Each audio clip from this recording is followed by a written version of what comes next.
இன்னைக்கு நம்ம 10 மேக்ஸ்ல என்ன பார்க்க போறோம்? இது ஒரு ரேஷியோ கொஸ்டின் தான். 3a plus 5b by 3a minus 5b யோட வேல்யூ 5ன்னு கொடுத்துட்டாங்க. அப்படின்னா a is to b யோட வேல்யூ என்னன்னு கேட்குறாங்க.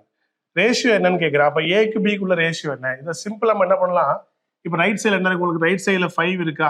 டினாமினேட்டர்ல எதுவுமே இல்லை, 1 வச்சுக்கலாமா? ஜஸ்ட் கிராஸ் மல்டிப்ளை பண்ணுங்க. 1 இங்கே வந்துச்சுன்னா என்ன வந்துடும்? 3a plus 5bன்னு மாறிடும்.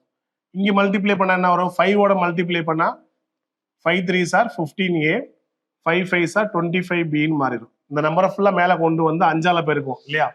இப்ப ஏபிஎஃப்ல அரேஞ்ச் பண்ணுங்களேன். இப்ப என்ன இருக்கு? இந்த பக்கம் 15a இருக்கு. இந்த பிளஸ் 3a ரைட்ல மாறிச்சுன்னா minus 3a.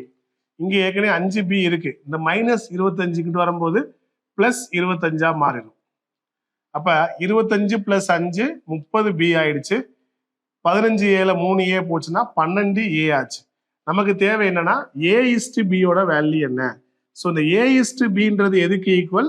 a by b தான். ஓகேவா? இந்த a by b தான் a is to bன்றது. இப்போ நம்ம a by b பார்க்க போறோம். இப்போ a இந்த பக்கம் இருக்கா? இந்த b ரைட் சைட்ல மாத்திருங்க, இன்ட்டு டிவைட்ல வந்துருச்சு.